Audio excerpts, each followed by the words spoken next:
Hi there, and thank you for watching African Diaspora News Channel. Every week, our independent media company brings news and social commentary on important global news topics to viewers around the world. We believe that mainstream media is the enemy of true freedom of information in this nation. Mainstream media filters information, choosing what we see and how we see it. Through our three channels, African Diaspora News Channel, The Phillip Scott Show, and African Diaspora News Insider, our team works hard to bridge the information gap and continue to provide world news to our viewers across the globe. But we can't do it alone. Keeping an independent media company running requires finances, and we need your help. We ask that you consider donating monthly to help us keep the programming that you love up and running. Please click the link to make your donation today. We thank you in advance for your continued support. A few days ago, I was informed about the murder of our South African brother by the name of Anele Hoyana. Now, this brother was killed by a Boer, and many people were upset in South Africa. They was very angry. They say, we are sick and tired of the Boers and the things that they get away with in our country. So they had a video that actually came out. And the video, I mean, I can't really show that here, and the family may see this video, so I'm definitely not going to show it because they're very upset by those videos. And I understand. You have this brother on his knees with his child, and this Boer is threatening his life, okay? Then there was another video that came out, and you can see this Twitter, you know, they allow you to see it at the time period. They have that Boer threatening the wife while the Anele is on the ground, and he ended up, you know, hitting him with the butt of the rifle. He fires a round. I don't know if the round hit him, but the police, you know, definitely confirmed that he was dead. But they watched their father and husband die at the hands of this Boer. Okay, so he has two children that his wife is going to have to raise. So the killer itself, Fritz Joubert, was known to the family for a few years, but the Hoyana family was skeptical about their recent close relationship. Now, the Boer Joubert was known to the family, and he was a neighbor on the farm for about 15 years, said he shared a boundary. Now, the brother said that when he had spoken to Anele about 3 weeks ago, he and Fritz had plans to open up a game reserve. Anele, with his networks, was able to open some doors to help obtain the relevant permits and so on. But the Eastern Cape Police spokesperson, Hazel Makwala, said that Joubert and Anele had an argument that escalated into a physical fight. Makwala said Joubert assaulted 40-year-old Anele with his fist and a rifle butt, causing severe head injuries. Police found him lying on his back, already dead. Now, the police officers, the South African Police Services, did a great job. They was in fear of their life. So they had shot Joubert in self-defense. So they enacted some righteous justice. Now, Anele had been calm in the videos, according to the brother, and I've seen that. And after being threatened, he didn't put up any kind of resistance. The brother said the irritating part for me was when he was instructed my brother to kneel down. He actually knelt down. He said, this is very uncharacteristic of Anele. He said, because he's not somebody who was a pushover. He said, I realized that maybe he was trying to protect his family, but I don't know. He said, because there's so many questions. And I say his wife, who witnessed the ordeal, is extremely distraught and being looked after by the Hoyana family. But two children don't have a father, gone. A woman lost her husband. That's something they're going to suffer for the rest of their life. Many South Africans, you know, they write me all the time and talk about different issues that's going on in the country.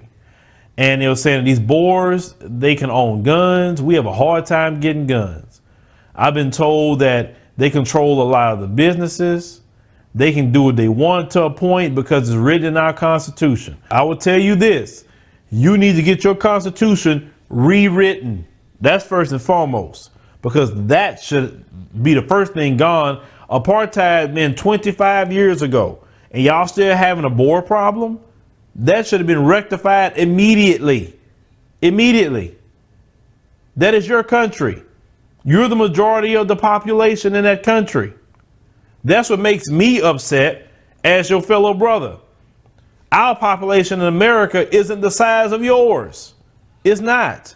You're the majority. Do you really think we'd be suffering racism in America if we were the majority? No, racism wouldn't be a problem for us. I promise you that. They make sure to invest their time, money, resources, everything to not even let us get any footing or political headway or economic headway. Always sabotage and double dipping and trying to call people black identity extremists and anything else to not allow us to have any freedom, justice, or equality in America. And we are considered a small number. You brothers and sisters are the majority. Now, I was told that you're saying that your president is selling out to the folks, giving the folks whatever they want. Well, that's why, especially in your country, elections matter. It's no way that that should be happening. When elections were going on, I said to you guys here, my South African brothers and sisters who could be watching, and a lot of you do, I said, give the EFF a chance. Let Julius Malema and the EFF have a chance. If they don't like them, then vote them back out. That's what I said, because you need something different. You're not going to get that what you have now. You put the same old back in, and now look what you're doing. But I also was explained as well, they're having the same problem in South Africa like we have it here in America. The generational divide. The boomers want to stick with what's familiar to them. Okay? And the familiarity to them is the ANC. That's familiar. With the boomers here in America, what's familiar to them is a Joe Biden.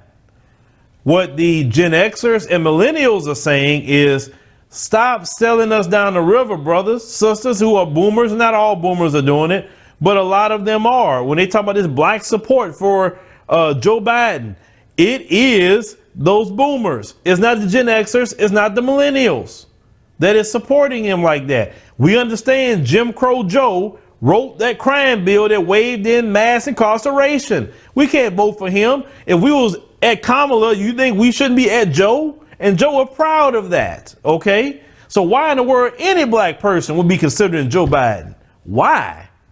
He hurt black people all the way around, way more than Kamala could have hurt black people. She didn't write a crime bill that mass incarcerated anybody. She didn't. I can say that much. She still jailed a lot of black men and black women. But so on, what we saying about Joe Biden. Same thing over in South Africa.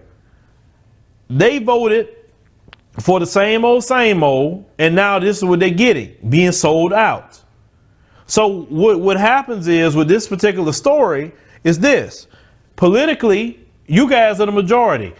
You need to be involved. I was also told that the DA, that Democrat Alliance that you have over there, it's right, it's a Democrat Alliance, but it was from their old national party. The national party was the old apartheid party, from what I was informed, and morphed into the DA. You have a Jesse Lee Peterson speaking for the Boers in the DA. You have all you folks tied in to what's going on, okay? So what I'm saying to you is, not only should you take over your politics, but take your country back. Look, the EFF, they even went out to the property and said, we taking over the property of this guy. Since we taking this land, forget that. EFF said they coming out there, they're going to make a school, but let's go ahead on and roll this short clip.